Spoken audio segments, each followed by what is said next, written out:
네, 시청자 여러분 안녕하십니까. 오늘은 11월 22일 금요일입니다. 금요일 순서 오늘장 내일장을 시작하도록 하겠습니다. 저는 임동석입니다. 자, 먼저 오늘장 오늘 하루를 한 주를 마감하는 날인데요. 자, 지금 시황 어떻게 흘러가고 있는지 확인을 하겠습니다. 네, 다시금 2000선을 회복을 했습니다. 근데 이제 요즘 장 흘러가는 걸 보니까요. 2000선을 회복을 해도 또 금세 내줄 것만 같고 안정감이 전혀 없는 장세라서 그다지 반갑지는 않습니다. 8포인트가 오늘은 일단은 올랐습니다. 자, 투자 주체별로 보면요. 외국인은 300억 소폭 내놨고요. 기관은 700억대 매수를 하고 있습니다. 코스닥은 2.32포인트가 올랐습니다. 503포인트에 머물러 있습니다.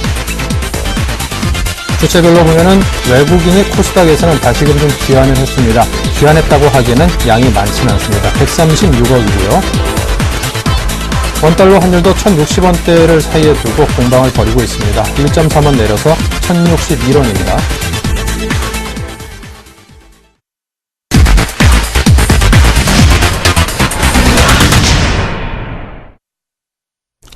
네, 자, 정재훈 멘토와 함께하는 황금마디를 찾아라로 시작하겠습니다. 정재훈 멘토입니다. 어서 오십시오. 안녕하십니까. 네, 오르락 내리락 2002선입니다. 오늘 시황에 대해서 설명을 해주십시오. 예, 일단 전날 밀려 내렸을 때는 매수해도 좋습니다라고 좀 말씀을 드렸습니다. 먼저 말씀을 좀 드리게 되면 지금 추격 매수는 하지 마십시오라고 좀 말씀을 드리도록 하겠습니다.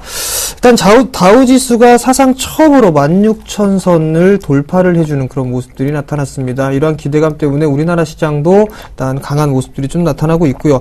뿐만 아니라 전날 이 중국 시장이 1%가 넘는 하락세를 좀 기록을 했었는데요. 중국 시장이 장 마감 무렵에는 거의 아래꼬리를 길게 달아주면서 양봉으로 시가를 회복을 해주면서 마감을 했습니다. 이러한 영향들 때문에 우리나라 시장이 일단 반등이 좀 세게 나오고 있다라고 좀 보셔도 좋을 것 같습니다. 일단 수급적인 부분들을 좀 보게 된다면 외국인 쪽에서는 코스닥 코스닥 시장을 좀 매수를 해주고 있고요. 그 다음에 기관 같은 경우는 현재 거래소 종목군들을 좀 매수를 해주고 있는 그런 모습들이 나타나고 있습니다.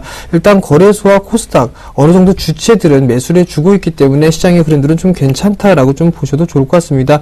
이제는 앞으로 좀 봐야 될 부분들은 연말 전략을 좀 세워야 된다라는 부분들을 좀 말씀을 좀 드려보도록 하겠습니다. 우선적으로 연말 준비를 하게 된다라면 배당주나 아니면은 4분기 실적 개선주 그리고 내년도에 턴어라운드가 되고 있는 그런 종목군들이나 신사업 쪽으로 섹터를 좀 분류를 해볼 수가 있을 것 같은데요.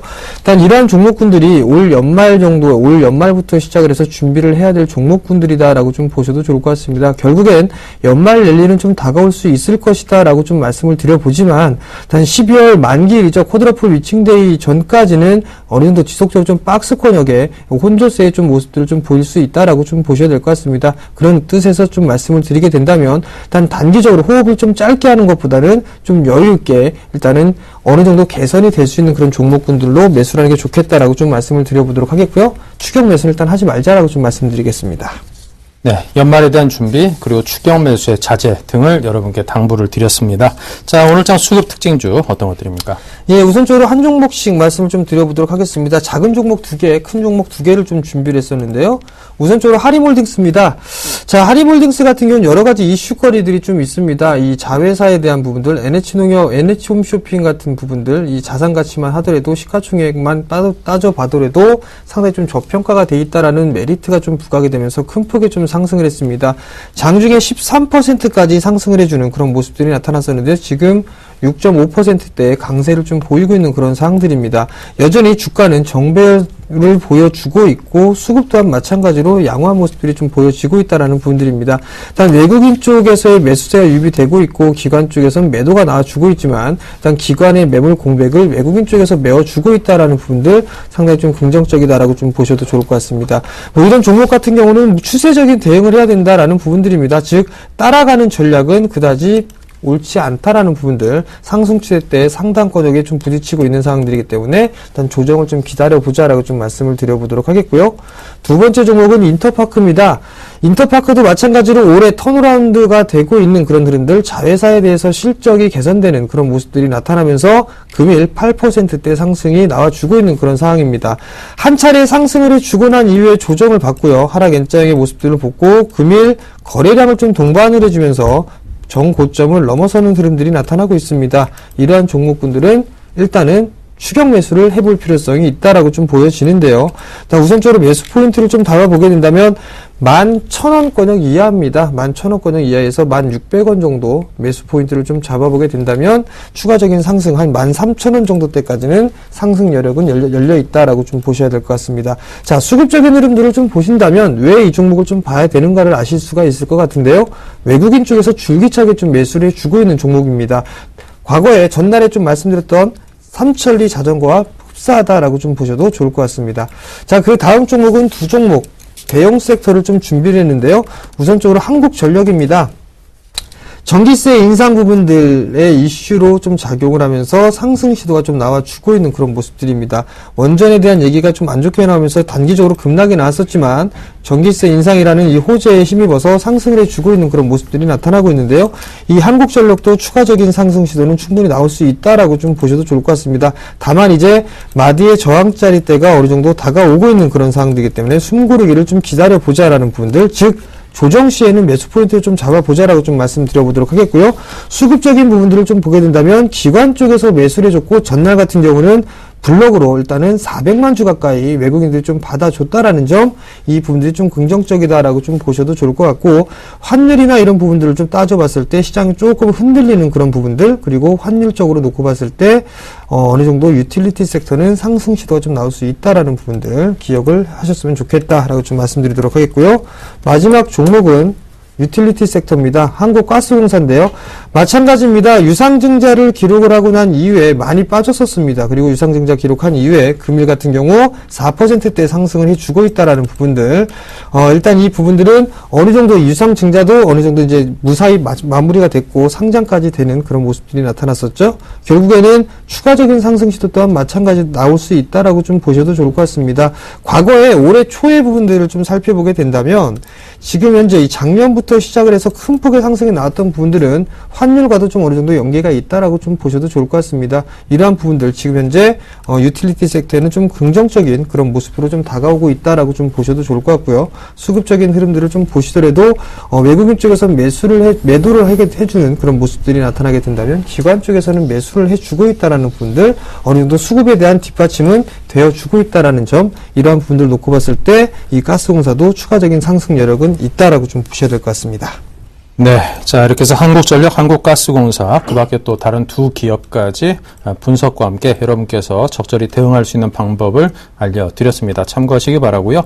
자, 그리고 뉴스에서 전해오기로 삼성전자 대 애플 간의 소송. 자, 여기서 이제 미국 재판에서 이제 배심원 판결이 내려졌는데 2억 9천만 달러를 추가 배상해라. 이런 배심원 판결이 나왔습니다. 물론 이 판사가 내리는 확정 판결은 아닙니다. 배심원의 판결이죠. 자, 근데 이게 확정될 경우에는 약 1조 원을 물어내야 되는 상황인데 앞으로 어떻게 전망하는 건 좀 힘들 것 같습니다. 이 재판 결과에 대해서는. 하지만 좀 구체적으로 경우에 따라서 어떤 전략으로 대응을 해야 될까요? 예, 우선적으로 이 주가가 많이 밀려 내려왔을 때 바닥을 좀 다지고 난 이후에 상승을 했을 때는 외국인들의 주도로 일단 끌어당기는 그런 모습들이 나타났습니다. 지금 이제 과정을 좀 보게 된다면 2억 9천만 달러에 대한 추가 배상에 대한 판결이 좀 내려졌었는데요.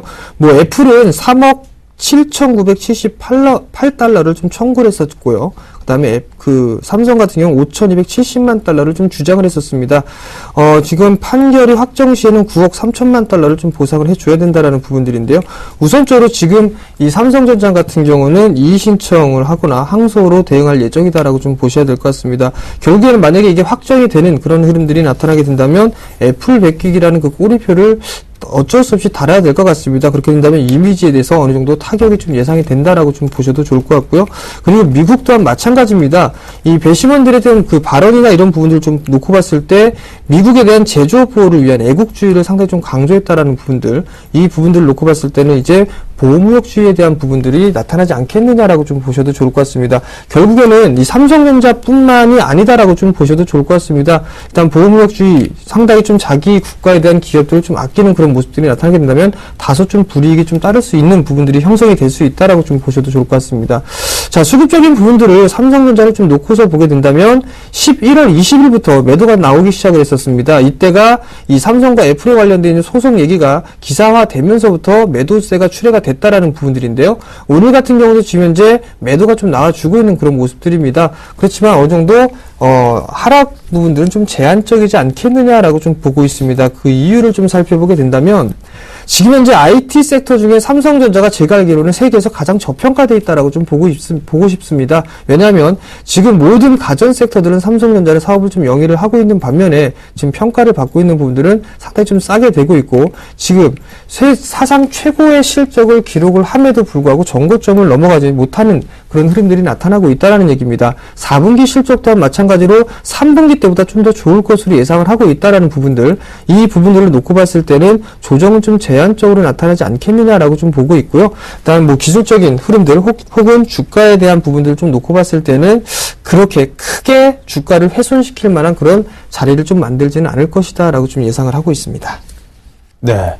자, 아무래도 이제 뭐 보호무역주의 방향으로 좀 세상 자체가 흘러간다라는 평을 받고 있는 지금이고 보면은, 꼭 낙관적인 쪽으로 방향을 잡고 해석을 하기엔 좀 위험 부담이 따르는 것 같고요. 자, 이와 관련해서 코롱 인더 같은 경우도 지금 항소심 판결 앞두고 있는 만큼 이 부분에 대해서도, 좀 위험 부담을 감수한 채 여러분께서 전망을 한 채 대응을 해야 될 것 같습니다.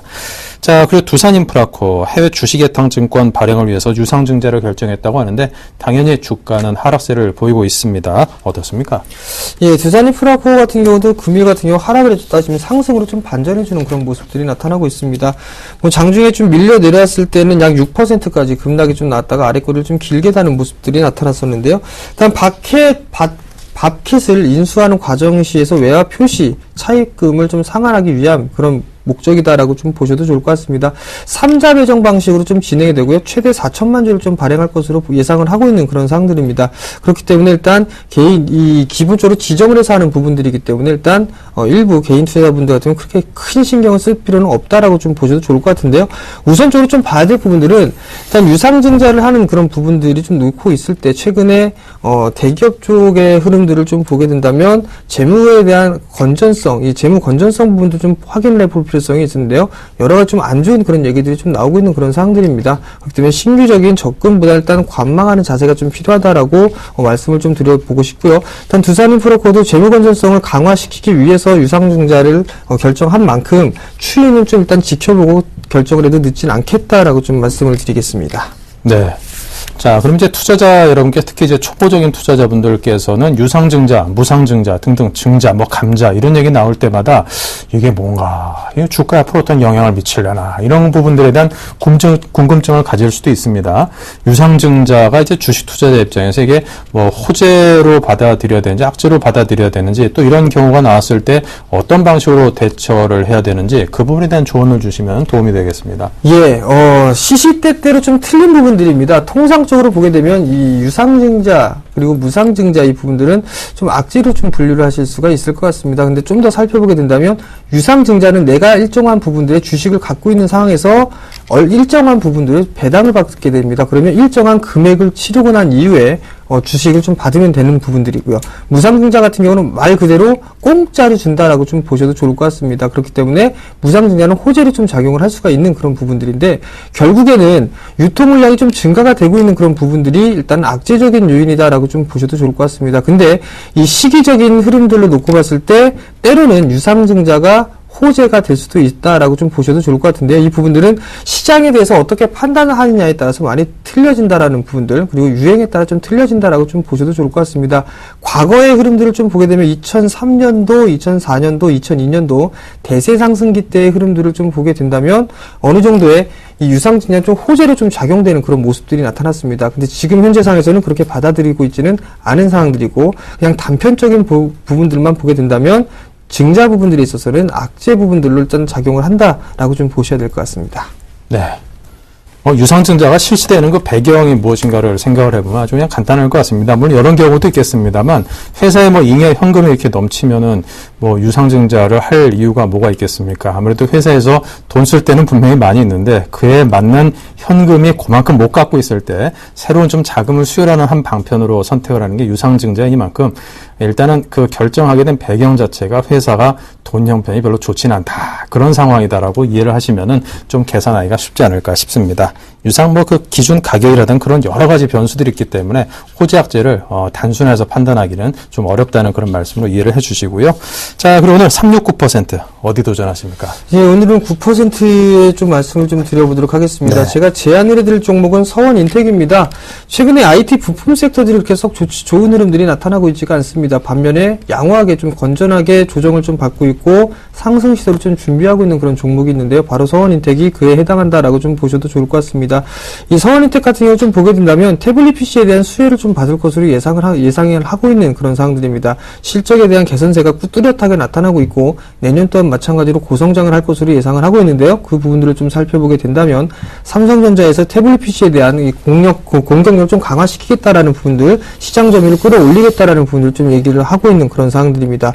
지금 서원인텍 같은 경우는 일단 케이스 부분들을 좀 납품을 하고 있는 그런 상황들인데 지금 현재 나오고 있는 게 이제 정품 케이스만 활용할 수 있도록 방침을 좀 정했다라는 부분들, 그렇게 된다면 서원인텍이 상당한 좀 수혜를 받을 수 있다라고 좀 보셔도 좋을 것 같습니다. 자, 잠깐 수급적인 흐름들을 좀 보시게 된다면 기관 쪽에서는 매도가 나와주고 있는 상황이지만 외국인 쪽에서는 매수를 해주고 있는 그런 모습들이 긍정적이다라고 좀 보셔도 좋을 것 같고, 과거에 14,000원대 14,000원대에서 13,000원대 구간에서는 기관과 외국인들 항상 동반적으로 좀 매수해 줬다라고 좀 보셔도 좋을 것 같습니다. 자, 주가의 흐름들을 좀 보게 된다면 큰 폭의 좀 상승을 해주고, 그리고 나서 가격 조정과 기간 조정, 즉 박스권역의 모습들을 좀 기록을 했는데요. 최근 들어서 이 박스권 돌파 자리대가 좀 나와주고 있는 그런 모습들입니다. 다만 아쉬운 부분들은 거래량이 조금 더 증가되는 모습들이 나타나게 된다면 추가적인 상승 시도를 좀 기대를 해봐도 좋겠다라고 좀 말씀을 드리고 싶은데요. 아마도 거래량을 좀 동반하면서 상승을 하지 않겠느냐라고 좀 예상을 하고 있습니다. 자, 가격적인 전략을 말씀드리도록 하겠습니다. 금일 14,750원에 거래가 되고 있습니다. 매수 포인트는 지금 14,800원 정도에서부터 14,300원 정도까지 분할 매수 포인트를 좀 잡으면 괜찮겠다라고 좀 말씀드리도록 하겠고요. 목표가는 9% 수익을 제시를 해드리고요. 손절가는 13,500원을 제시를 해드리도록 하겠습니다. 네. 자, 이렇게 해서는 서원인텍 9% 최고 목표 수익률 9%에 도전하는 종목으로 설명을 드렸습니다. 여러분께 잘 참고해 보시기 바라고요. 자, 그리고 정재훈 멘토께서 바로 내일입니다. 토요일입니다. 오후 2시부터 여의도에 위치한 금융투자협회 빌딩 13층에서 연말장 주도주 공개 등등 아주 그냥 유익한 내용만을 가지고 여러분과 좋은 자리를 마련했으니까요. 꼭 한번 오셔가지고 정재훈 멘토와 함께 하시기 바랍니다. 좋은 자리 분명히 마련을 해드릴 겁니다. 자, 오늘 말씀 감사합니다.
네, 계속해서 선물시장 동향도 점검하겠습니다. 선물왕 주쌤 김도영 멘토입니다. 안녕하세요. 네, 안녕하십니까. 네, 선물시장의 동향 점검해 주십시오. 네, 일단 오늘 아쉬운 부분들이 분명히 있으실 것 같습니다. 무엇이냐고 하냐면 어제 계속 질질질 흘러낸 부분이 마지막 부분에 매수로 또다시 한 땀을 수익을 챙기셨을 텐데요.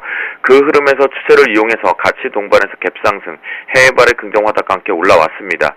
그런 속에서 계속 더 우상향 쪽으로 충분히 갔어야 됨에도 불구하고 오버랩 자체가 일부가 하나가 걸렸습니다. 그만큼 심리가 상당히 위축되어 있다라고 보실 수가 있겠는데요. 금일장 같은 경우는 추가 상승, 그러니까 강한 상승세 쪽으로 갈 수 있었던 여건이 출발과 함께 메이저들의 수급이 관망세로 들어오기 시작하면서 그 반등이 제한적으로 들어왔고요. 선물 시장에서 가장 중요했던 1차짜리들을 아주 쉽게 뚫어내고 나서 264대 부근이었고요. 그 부분을 뚫어내고 나서 265대까지는 오버랩으로 갔습니다. 거기서 추가 오버랩 마지막 파동을 올려치지를 못하고 수급에서 지금 수급 변화가 엄청나게 지금 일어나고 있는 상황인데요. 이 수급 변화는 지금 당장 한 땀의 시세를 중요한 것이 아니라 다음 주를 대비해야 되는 수급의 변화다. 상당히 중요한 오늘 하루를 보내고 있는 것으로 파악이 됩니다. 자, 일단 저는 메이저들을 비롯한 투자자분들 모두에게도 고맙다, 감사하다라고 말씀을 좀 드리고 싶습니다. 그 이유는 금요일날 또 상승으로 마감할 수 있는 것이 고맙다라는 생각이 들고요. 다시 한번 연말까지의 시황관 측에서 아직까지 제가 지금 변화 때문에 상당히 예민해져 있는데요. 수급의 변화 때문에 아직까지는 제 시황관 연말에 공포의 매수, 어제 같은 경우에 종가 저점 부분에 붙여서 무조건 매수를 잡는 템포들, 요건 저는 계속 시황관 쪽으로 유지를 할 거고요. 단 만약 이 부분을 제가 지금 수급 변화를 최종 연밀히 검토를 하겠지만 오늘 대박플러스와 주식승천 쪽에서 말씀을 드릴 수 있을지는 아직 미지수입니다. 그런데 거기서 만약 시황관이 바뀐다라면 거기서는 분명히 여러분들에게 약속드리면서 발표를 해드리겠다, 말씀을 드리겠다라고 하겠습니다. 그래서 현재 보면 개인들이 매도로 출발됐던 포지션이 매수로 그만큼의 규모를 들어놓은 상황이겠고요. 오늘 같은 경우 대략적으로 한 1,300억대, 1,400억대 정도 이렇게 매도로 위축돼 있던 부분을 다시 위쪽으로 들어 올리는 템포에서 엇박자 수급의 변화가 좀 이루어졌고요. 그리고 그 속에서 중요한 건 외국인들입니다. 외국인들이 관망세로 일관을 하고 있지만 분명한 것은 포지션들의 변화들이 옵션 시장과 함께 지금 감지가 되고 있겠고요. 그리고 기관계 쪽에서 잘 보셔야 되는 건 투신, 바로 매수 포지션으로 전환됐던 투신이 1박 2일로 다시 한번 매도 강도를 확대했다. 제가 아침 선물항에서 이 말씀 드렸습니다. 외국인의 매수와 그리고 투신의 매도가 되어 있지만 이것이 축소가 나와야지만 강한 상승세로 돌아선다라고 말씀을 좀 드렸고, 투신 쪽이 공격적인 매도를 계속 지속하면서 매도 스위칭을 치면서 금융투자마저도 매도를 대응하고 있다 보니까 시장이 강한 상승 쪽을 가지 못하고 제한적 상승을 가고 선물지수의 가장 중요한 맥점 두 자리를 터치하고 다시 되돌림으로 내려왔다라는 것이 좀 가장 큰 아쉬움이다라고 말씀드리겠고요. 오전장에서 눌린 매수 쪽 황금라인 타면 바로 매수 들어가서 자신의 능력치만큼 챙기자라는 부분도 성공을 시켰는데요. 자, 옵션 시장 한번 보도록 하겠습니다. 옵션 시장의 콜옵션 쪽의 추이는 상당히 한산한 부분들이 거래가 되고 있는데요. 풋옵션 쪽의 추이를 보면 거래가 좀 더 커지고 있습니다. 자, 최근 지난 월요일날을 제외하고는 화, 수, 목, 금 4거래를 놓고 보면 현재 기준점에서 옵션 시장이 엇박자 패턴 쪽으로 지금 나오고 있거든요. 그 관점이라고 한다라면 현재 메이저들의 포지션이 구축되는 상황을 상당히 면밀하게 보셔야 되는데, 현재 큰 그림을 놓고 보면 하방 쪽의 배팅을 하나를 좀 시작했습니다. 그 관점에서 기관계 쪽이 오늘 그쪽으로 배팅을 같이 따라와 줬기 때문에 변화 추이가 상당히 중요하다고 말씀드리는데요.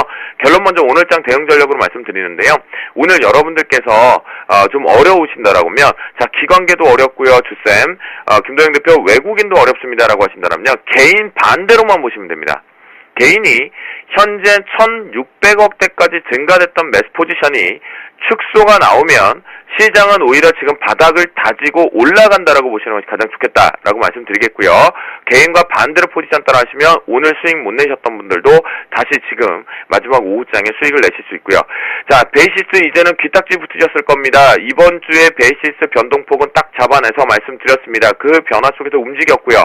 말씀드린 대로 하나의 오차도 없이 그 베이시스 위치를 넘어서게 되면 역시 비차익에서 들어 올리는 템포들을 만들어줬습니다.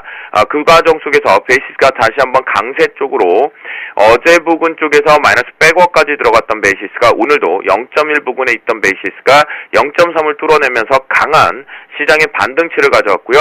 그 속에 비차익의 한몫의 역할을 했다라고 보시면 좋겠습니다. 그래서 베이시스의 영향력으로 현재 현물도 방어는 되어 있다. 시장의 전반적인 모습은 수급적인 측면에서 상승 쪽에 베팅을 하고 있으나 기관계에 의해서 제한적 상승이 막혔다라고 보시면 좋겠고요. 자, 금일장 황금 라인 쪽으로 말씀드리기 전에 오늘 신호등이 좀 깨끗한 모양들을 보여드렸기 때문에 말씀을 드리겠습니다. 자, 오늘 오전장 선물 라인은 황금 라인은 262.80에 대한 지지력이 정확히 나오면서 매수 포지션이다라고 말씀드렸고요. 요 부분에서 이제 선물항의 애청자분들은 분명히 매수 타임을 잡으셨을 겁니다. 한 번, 두 번, 세 번, 네 번의 지지력이 나왔기 때문에 충분히 잡으실 수 있는 위치였겠고요. 그 속에서 강한 상승세로 안쪽으로 들어주면서 여러분들께서 매수를 261.80대 부분을 붙여잡았다면 최소한 1.5p 이상의 수익 구간을 가져오셨을 것 같은데요. 그 부분에 이 캔들이 안쪽으로 들어오면서 이제 청산 쪽으로 좀 들어왔고 고점 매도 포지션들이 다시 한번 매도 스위칭이 들어와서 저희도 오래간만에 아주 깨끗한 매매, 어제 역발상 매매가 아닌 신호등에 보이는 대로의 대응을 하기 아주 깨끗한 하루였다라고 말씀을 좀 드리는데요. 현재 기준점에서 중요한 황금 라인 다시 한번 공개를 해드리도록 하겠습니다. 5장 황금 라인은요. 264.55로 설정을 좀 해드리는데요. 자, 원고를 보내드릴 때 이 위치 부근에 있었기 때문에 잡아드린 시점인데요.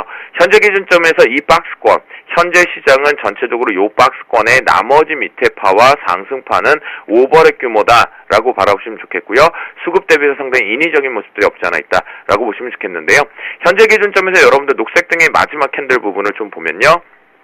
263.45대, 40대 부분에 대한 지지력 여부 스타일스가 나온다면 짧은 스위칭 매수는 가능한 구간이다라고 말하시면 좋겠고요. 현재 기준점에서 여러분들의 보수적으로 금요일 그리고 오늘 대응하시기보다는 다음 주 좀 재미난 일이 있지 않을까 싶습니다. 현재 옵션 시장의 모습들도 그렇고요. 그렇다면 정확하게 264.55를 오늘 종가상 올라타면 추가 반등 가능성을 좀 열어두는 것이 가장 현명한 위치다라고 말씀을 좀 드리니까요. 현재 기준점에서 짧은 스위칭을 매매하실 분들은 역시 매수 포지션이 유리하다라고 말씀을 드리도록 하겠습니다. 네, 자 이렇게 해서 김도영 멘토와 함께 선물 시장에 대한 이야기를 들어봤습니다. 감사합니다. 네, 감사합니다.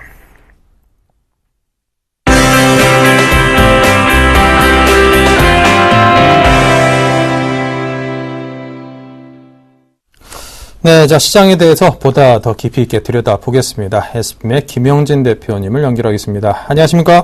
예, 안녕하십니까? 네, 먼저 우리 시장이 좀 급등락을 거듭하고 있습니다. 지금 현재 2,000선 간신히 지켜내고 있는 상황인데요. 자, 지금 시장 상황에 대한 이야기를 먼저 들려주십시오. 예, 지난 주말 이맘때는 2,005포인트였었고요. 오늘은 2,001포인트이기 때문에 사실 변동폭을 제외하고 나면은 일주일 동안 제자리에 있었다 이렇게 볼 수가 있겠는데 체감은 그렇지가 않죠. 실제 체감은 상당히 피곤하고 지수 대비 상대적으로 좋지 않은 상태다 이렇게 볼 수가 있겠습니다. 금주 변동폭이 아래쪽으로 1,985포인트, 위로는 2,033포인트였기 때문에 적지 않은 그런 폭이었다 이렇게 볼 수가 있겠고요. 그러면서 이 업종하고 종목별의 차별화가 심화되고 있다는 점, 이 점 역시 놓치면 안 될 것 같습니다. 11월 13일에 우리가 저점을 기록했는데요. 그 이후에 업종별 등락을 한번 구해보면은 종합지수는 그때하고도 지금하고 별 큰 차이가 없는데 전기가스 업종 같은 경우가 9% 오르고요. 사실 전기가스 업종 같은 경우야 특별한 재료가 있었기 때문에 제가 한다 치더라도 섬유유복이나 유통이나 화학 같은 그런 종목 업종들이 2%대, 운수장비가 1% 넘게 그렇게 상승하는 그런 모습이었기 때문에 상대적으로 강했다. 그 업종의 차별화를 이끌었다 이렇게 볼 수가 있겠고요. 반대로 철강이나 기계, 운수창고 이쪽은 또 상대적으로 약세를 보이는 그런 움직임을 보였다. 신고가 흐름과 신저가 흐름의 양극화가 지금 시장에서 나타나고 있다 이렇게 봐야 될 것 같습니다. 오늘 오전에 12시 기준으로 꼽아보니까 거래소 코스닥 모두 합쳐서 5만 주 이상 거래 종목으로 추려서 세어보니까요. 60일 기준 신고가가 한 35개가 나왔고요.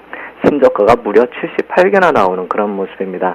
반등이 나타나는 그런 모습 속에서도 신저가가 이렇게 나오고 있다는 점 한번 우리가 눈여겨볼 필요가 있겠다. 시장을 이해하는 데 참고할 필요가 있겠다 이렇게 말씀을 드리겠고요.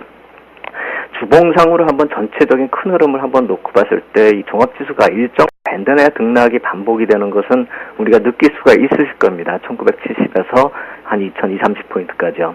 그러면서 장중의 변동성 또는 오버나잇 되면서 이제 변동성이 확대되는 그런 모습이 나타나고 있는데, 그러면서 업종 종목 차별화가 심화된다라고 한다면 리스크가 상당히 높아지는 그런 모습이다 이렇게 볼 수가 있겠죠.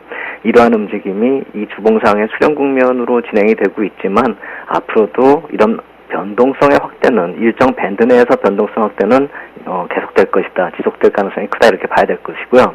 1960포인트나 70포인트의 이쪽에서의 이번에 지지를 한번 확인했기 때문에 이쪽에서 지지는 좀 강하다 이렇게 볼 수가 있겠는데, 향후 지금 이 수렴 과정이 한 3분의 2 정도가 거쳐왔는데 그 정도 3분의 1 남은 수렴 과정을 좀 더 거쳐 진행이 된다라고 한다면 그게 올 연말이나 내년 초가 될 텐데, 그렇다라고 보면 그때는 이 일정 밴드 내 폭을 벗어나는 상당히 좀 변동폭이 큰 그런 움직임이 나타날 수가 있겠다.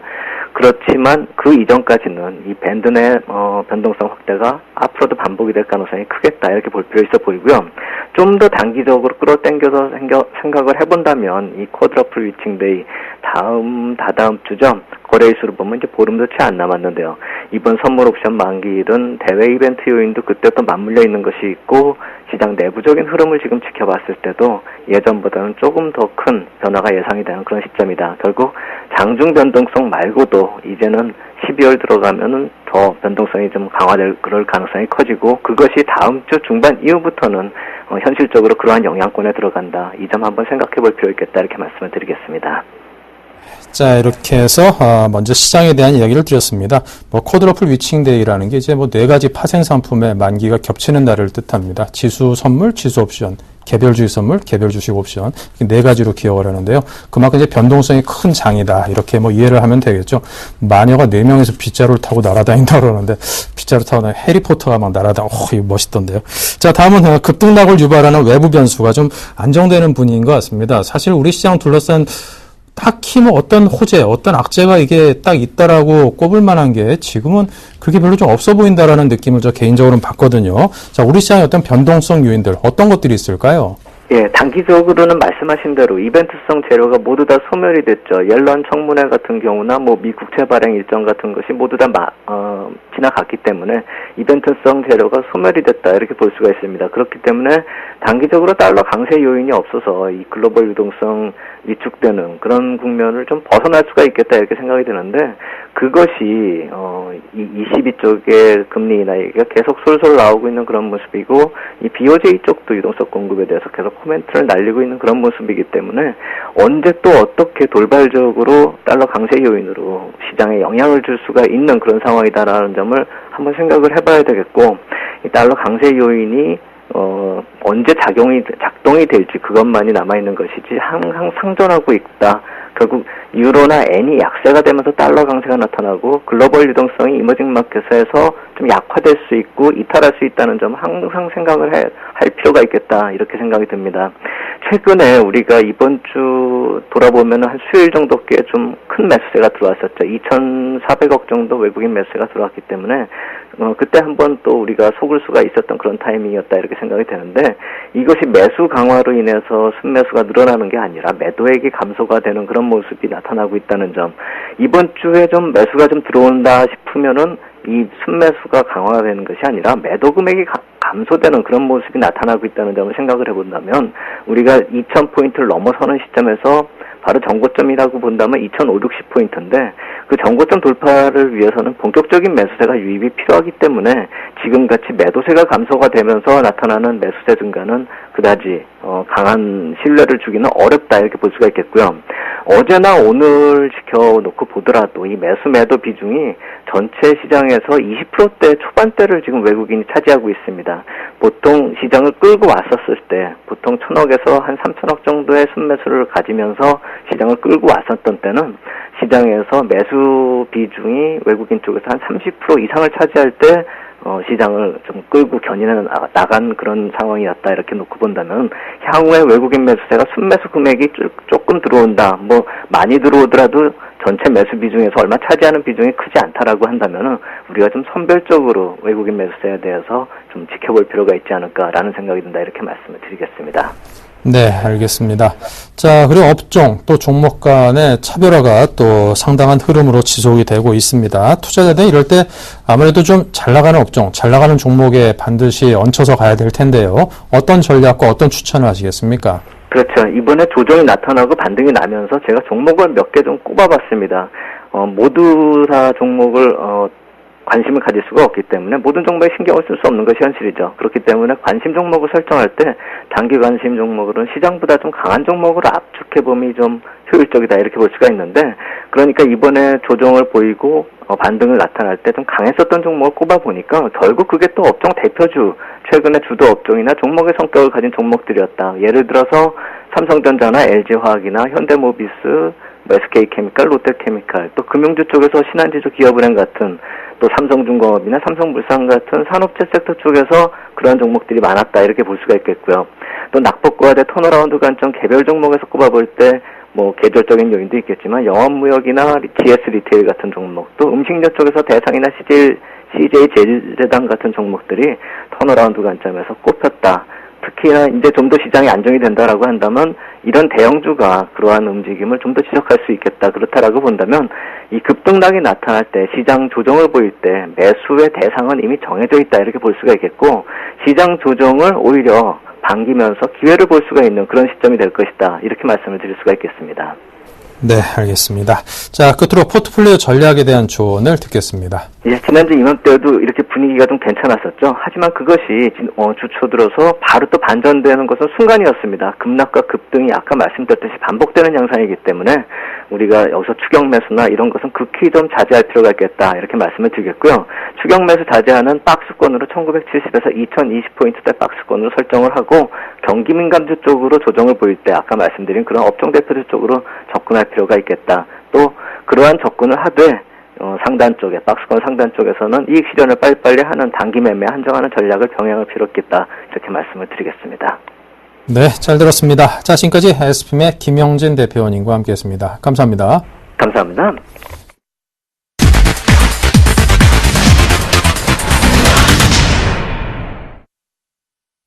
네, 계속해서 다음 주를 노려랍니다. 가을투자자문회사 전략기획본부의 김홍석 이사님을 모셨습니다. 어서 오십시오. 안녕하십니까. 네.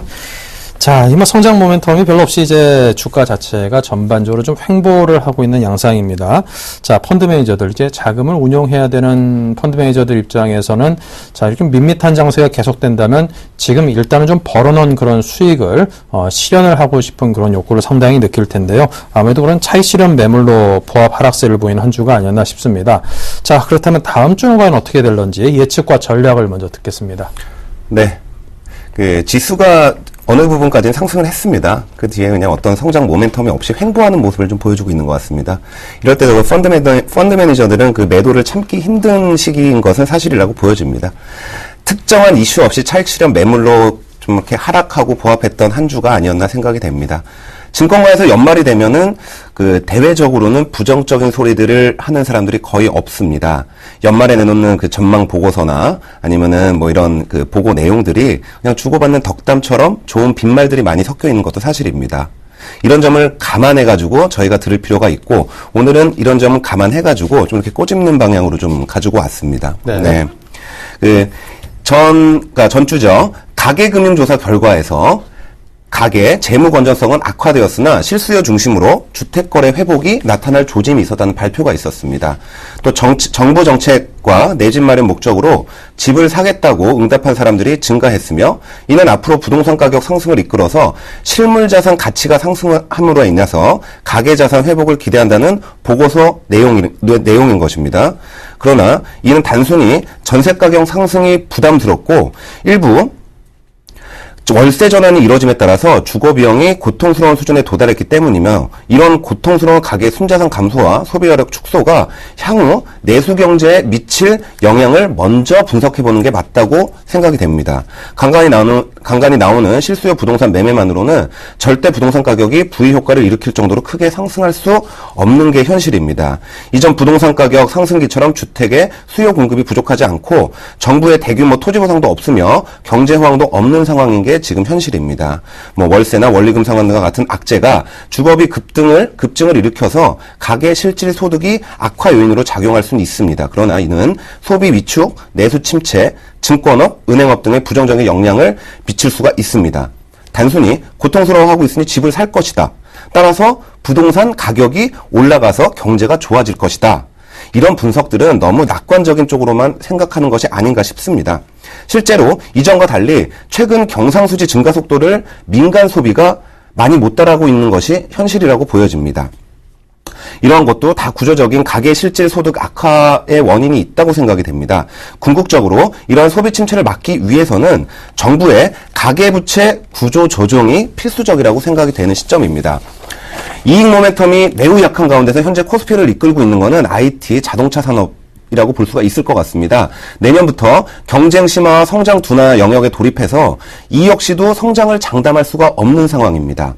환율은 당장 2014년 정도는 미국이 금리 인상을 서두를 필요가 없기 때문에 괜찮다고 볼 수 있습니다. 하지만 달러 약세 기조가 예상되는 것은 다행이라고 볼 수 있으나 장기적으로 점진적으로 본다면은 제한적인 달러 강세는 필연적이라고 볼 수 있습니다. 그렇기 때문에 수급 면에서도 부담이 되는 것이 사실입니다.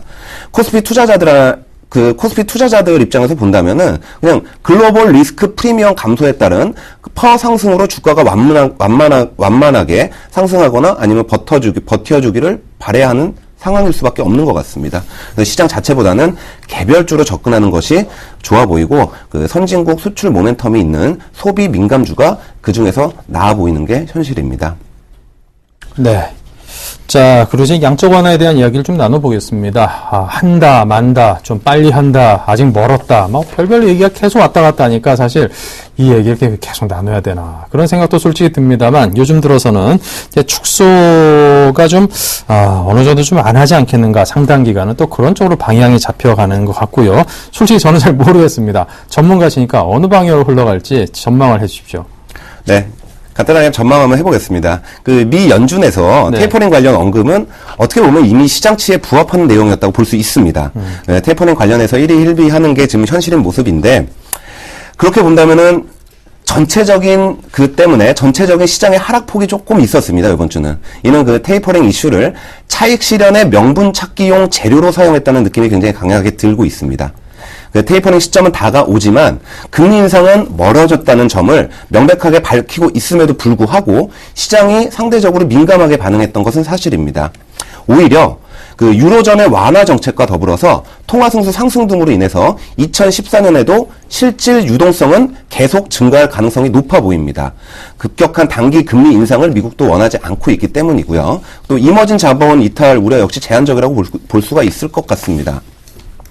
시기가 확정되면서 조정 국면이 마무리된 후에는 테이퍼링을 대비한 외국인의 포트폴리오 조정이 이어질 것입니다.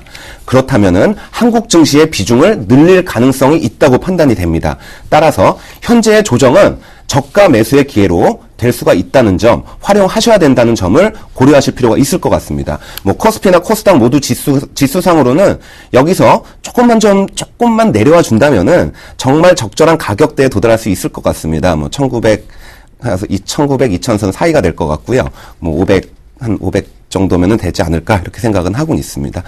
근데 문제가 있습니다. 다만, 저성장 기조는 쉽게 사라지기가 힘든 구조인 게 사실입니다.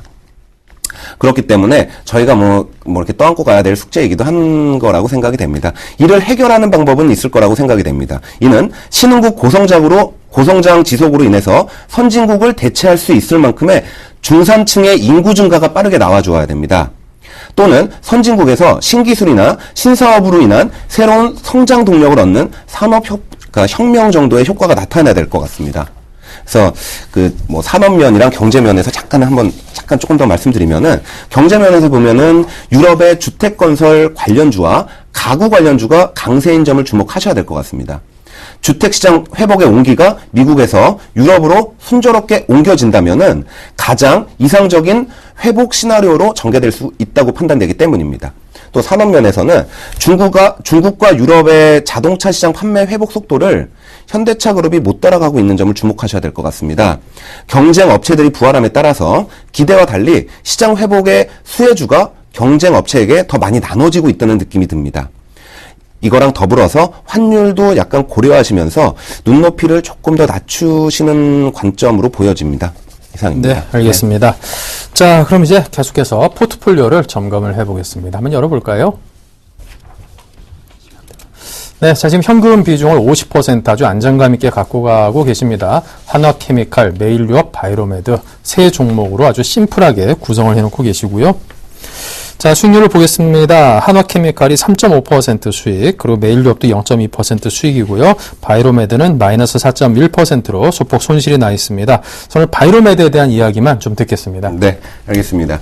그 전주에 바이로메드를 강력한 저희 추천주로 해서 가져왔었습니다. 그래서 네. 뭐 굉장히 뭐 시장에서 이슈도 많이 되고 있고요. 그리고 뭐 유전자 치료제가 또 임상 결과에 또 주목을 하셔야 될 부분이 있습니다. 그래서 바이로메드를 가져왔는데 생각보다 조금 많이 떨어지는 느낌이 듭니다. 오늘 포트폴리오 구성을 하면서 제가 뭐 추천주를 안 가져온 이유도 그 회복세로 들어가면서 분명히 다음 주에는 바이로메드가 조금 회복이 될 거라고 생각이 됩니다. 그러면서 포트폴리오를 다시 구성을 하려고 생각을 하고 있고요. 뭐 손절매가는 38,000원은 갔습니다. 그리고 목표가는 48,000원, 전주에 48,000원 추천을 했지만 지금 그 추천한 거는 그냥 그대로 유지를 하는 걸로 하고요. 바이로메드가 조금 더 수익률이 조금 더 회복으로 들어간다면은 다음 주에 또 바이로메드 같은 업종으로 하나 더 가져와서 추천을 해볼까 생각 중입니다. 네, 알겠습니다. 자, 이렇게 해서 오늘 김홍석 이사님과 함께 포트폴리오 그리고 바이로메드 종목에 따른 포트폴리오의 운영 전략의 재조정 등등에 대한 이야기를 들었습니다. 여러분께서 잘 한번 참고하셔서 최적의 조건으로 대응을 해보시기 바랍니다. 오늘 말씀 감사합니다. 네, 감사합니다. 네, 자, 오늘 짱내장 1부 여기서 마치고요. 잠시 2부에서는 김선윤 멘토, 또 진격하고 있는 이상로 멘토 두 분 등등 최고의 전문가들과 함께 다시 찾아오겠습니다. 조금만 기다려 주십시오.